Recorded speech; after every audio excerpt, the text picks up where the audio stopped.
And again, it's a combination word. It literally means safe mind, is what it means. It means someone who's rational, in other words, in the sense of intellectually sound. They have their mind present. It's commonly connected to the idea of physical abstinence. In fact, there was an old Greek proverb, we still use it today. A sound mind in a sound body. A sound mind was sophron. In classical Greek writings, Aristotle wrote, by abstaining from pleasures, we become sober, or sophrons. He also stated, he who abstains from physical pleasure, and in this very thing takes delight, is sober, in a safe mind. The Jewish philosopher Philo defined the opposite of sophrones, sophrosunes, I can say it yet. Namely, with an A in front of it, prosone, as a person who is inflamed by wine, drowns the whole life in ceaseless and unending drunkenness. So in other words, by putting it in Greek, if you put an A in front of it, it becomes the opposite. And he's saying if you put an A in front of it in Greek, that means somebody who is always drunk. This is the alcoholic. This is the guy who's barely ever sober. And so those two words are then opposites. Now this is used in 1 Timothy chapter 3.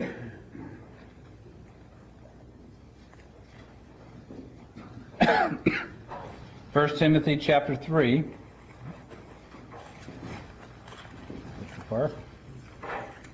And in verse 2, giving qualifications of the elders, it says, an overseer then must be above reproach, the husband of one wife, temperate, which is this word sophron, of a safe mind. Going on, temperate, prudent, respectable, hospitable, able to teach. Also in Titus chapter 2, Titus chapter 2 and in verse 2, talking about older men, it says older men are to be, again, temperate, dignified, sensible, sound in faith, in love, and in perseverance. So here the words temperate, or prudent, or sensible are all joined together to say that this is something that is a qualification of older people in the church, and elders as well. Adam Clark said he must be vigilant. That's nephaleos, from not to drink. Watchful. For one who drinks is apt to sleep. He abstains from it, is more likely to keep awake and attend to the work and the charge. Albert Barnes says of this word, which occurs here in verse 11 in Titus 2, verse 2, it means properly sober, temperate, abstinence, especially with respect to wine, then sober-minded, watchful, circumspect. All these words are talking about staying away from being intoxicated. Take a look at 1 Peter chapter 4. 1 Peter chapter 4 and in verse 3. It says, for this, the time already past is sufficient for you to have carried out the desires of the Gentiles, having pursued a course of sensuality, lust, drunkenness, carousals, drinking parties, and abominable idolatries. And then I want to jump down to verse 7. It says, the end of all things is at hand, therefore be of sound judgment and sober spirit for the purpose of prayer. Sound judgment is sophron, sober is at nephaleos. He's saying both of these words here. Be sound in your mind, sound in your body, is what he's basically saying. Not to drink. But what's also interesting, he says the sensuality or lasciviousness in verse 3, that's the desire for sin that's so strong that you don't care what anybody else thinks, including God. Lust are desires for what's forbidden. Drunkenness, in that verse, literally means excess of wine. This is a down-and-out drunk, an alcoholic. In fact, this was the word to describe Alexander the Great's drinking bouts, which eventually led to his death. He oftentimes got drunk. Reveling or carousals, those are people who are intoxicated but not necessarily dead drunk. Those are those parties where people go and have heavy drinking. The frat house parties. So some of the recent ones have begun to the other end of over-drinking. Drinking parties or banqueting, depending on translation, those are social gatherings with light drinking, cocktail parties. Having a few drinks with the boys, social drinking. All these, what you have in 1 Peter chapter 3 verse, or 1 Peter chapter 4 verse 3, is all these are describing in those words all the different levels of being intoxicated.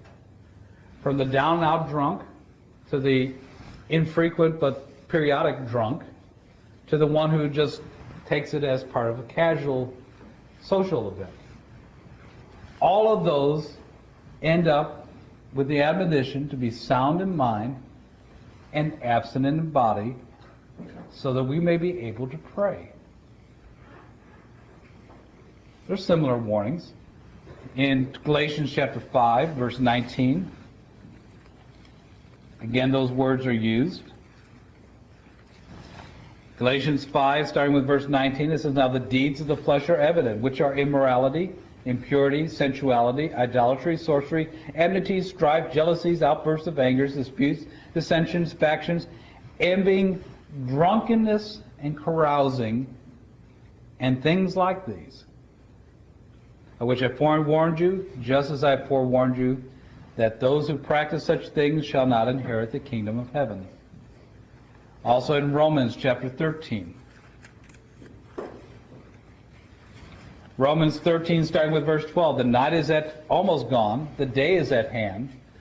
Let us therefore lay aside the deeds of darkness and put on the armor of light. Let us behave properly as in the day, not in carousing and drunkenness, not in sexual promiscuity and sensuality, not in strife and jealousy.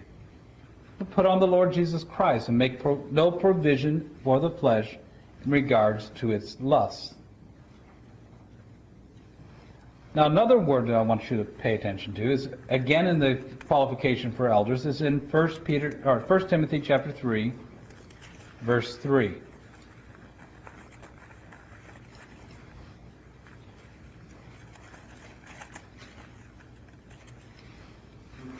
First Timothy, sorry, I keep saying Peter. 1 Timothy chapter 3, verse 3.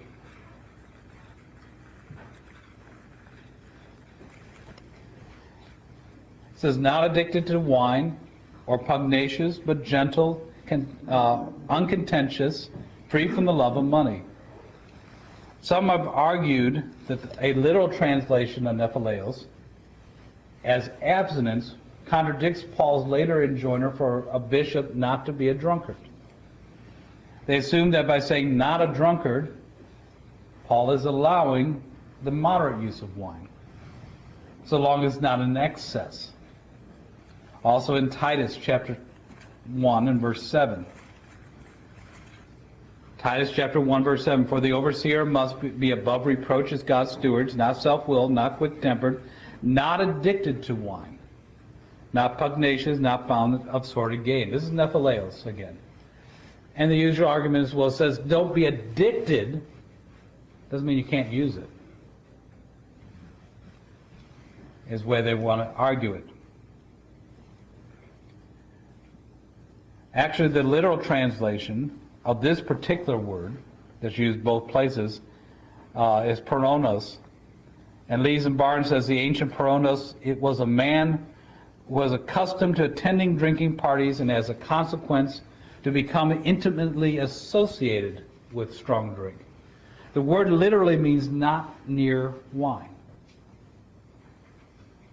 is what it literally means. And if you think about it, the definition fits really well. Hold your finger here, but also in 1 Corinthians chapter 5, verse 11.